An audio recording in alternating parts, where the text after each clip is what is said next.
Ininulang nati Diyos Ama, anak ng salita niya, tayong mga aning una.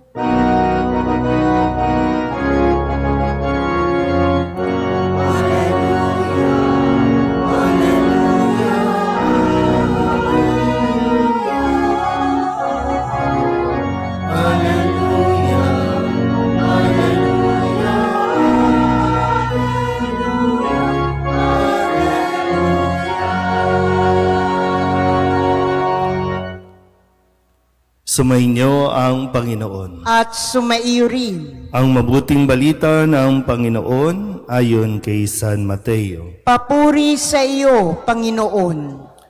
Noong panahong iyon, nang dumating si Jesus sa ibayo, sa lupain ng mga Gadenero, sinalubong siya ng 2 lalaking galing sa libingan. Sila'y inaalihan ng mga demonyo, at napakababangis, kaya't walang mga has dumaan doon. Pagdakay sumigaw sila, "Ano ang pakialam mo sa amin, anak ng Diyos? Naparito ka ba upang pahirapan kami ng hindi pa panahon?" Sa di kalayuan ay may malaking kawan ng baboy na nanginginain. At namanhik sa kanya ang mga demonyo. "Kung kami palalayasin mo, bayaan mo kaming pumasok sa mga baboy na iyon." Sabi ni Jesus, "Humayo kayo." Kaya't lumabas sila sa 2 lalaki at pumasok sa mga baboy.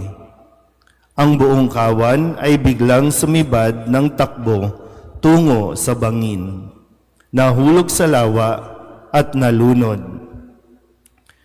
Patakbong umuwi ng bayan ang mga tagapag-alaga ng kawan, at pagdating doon ay ipinamalita ang lahat ng bagay, pati ang nangyari sa mga inalihan ng demonyo. Kaya't lumabas ang buong bayan upang salubungin si Jesus. Pagkakita sa kanya, ipinamanhik nilang siya'y umalis sa kanilang lupain. Ang mabuting balita ng Panginoon. Pinupuri ka namin, Panginoong Hesukristo.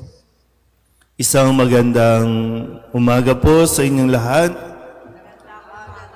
Ngayon po ay ikalabing Miyerkules, unang Miyerkules para sa buwan ng Hulyo, ng ika-13 linggo sa karaniwang panahon. At sa atin pong narinig na kwento, sa unang pagbasa, pinairal ni Sarah ang kanyang pansariling interes, kung kaya wala siyang naging kumbaga pakialam, no, sa kung anong mangyayari sa anak ni Hagar, no, yung kanyang alipin, basta't maproteksyonan lang niya yung mana na dapat para sa kanyang anak, no, na si Isaac. Yun lang yung nasa kanyang isipan, yung para lamang sa kanyang anak. Ganun din naman sa ebanghelyo natin, narinig natin ang kung ano yung pinahalagahan ng mga tao, yung kanilang pang-personal lang na pagpapahalaga sa mga kanilang ari-arian o kayamanan.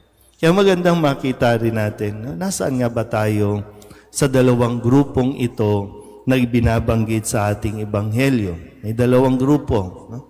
Yung isa ay yung 2 lalaki na inaalihan ng napakaraming demonyo. Tandaan niyo po, no?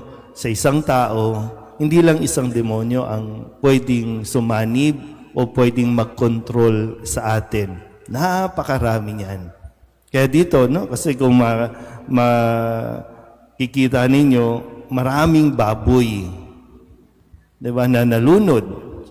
Pero maganda po na mapagnilayan natin. 2 grupo, 2 lalaki na inalihan ng mga demonyo at yung mga tao doon mismo sa bayan. Yung grupo ng mga demonyo ay kinilala kung sino si Jesus. Kaya nga, sinalubong, anak ng Diyos, anong pakialam mo sa amin? At itong dalawang grupong ito, may pakiusap din. Ang sabi ng grupo ng mga demonyo, no, buhat din sa dalawang lalaki, ang pakiusap ay kung palalayasin sila, hayaan silang pumunta doon sa mga baboy. At nung sumanib sila doon, nahulog doon sa may bangin, sa may lawa, nalunod. Ito yung pakiusap ng demonyo o ng mga demonyo kay Jesus. Para hindi sila pahirapan o parusahan, hayaan na lang silang umalis at sumanib sa mga baboy. Naintindihan po ba? Okay. Yung pangalawang grupo, ito yung mga tao, lalong-lalo na yung mga may-ari ng mga baboy. At ano ang nakita nila? Hindi yung pinagaling na yung dalawang lalaking inaalihan na napakatagal na panahon ng pinahihirapan ng demonyo. Hindi nila nakita yon. Ang nakita nila, sayang ang mga baboy. Sayang yung kanilang livestock. Sayang yung kanilang business. Kaya ano ang sinabi? Dito, ang kanilang pakiusap, parehong lumapit, di ba? No? Parehong lumapit kay Jesus. Yung grupo ng mga demonyo, kinilala siya bilang anak ng Diyos, nakiusap na doon na lang sa baboy. Samantalang itong mga nasa bayan na ito, sinalubong din si Jesus, ang pakiusap nila, umalis si Jesus sa kanila. Nakikita niyo po yung pagkakaiba? Na minsan tayong bilang mga tao, para bang mas masahol pa tayo sa demonyo kasi tayo ayaw nating kilalanin ng Diyos. Ayaw nating sumunod sa Diyos at ang gusto natin, ang Diyos ang sumunod sa tao. At yung reality din, mas pinahalagahan natin ang mga bagay sa mundong ito kaysa sa buhay ng tao.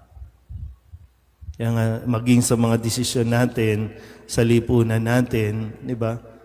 Ginagamit natin ang tao para sa personal nating interes at mas mahalaga sa tao ang kanyang ari-arian kaysa sa buhay ng tao. So, sino ang mas worst? Sino ang mas malala?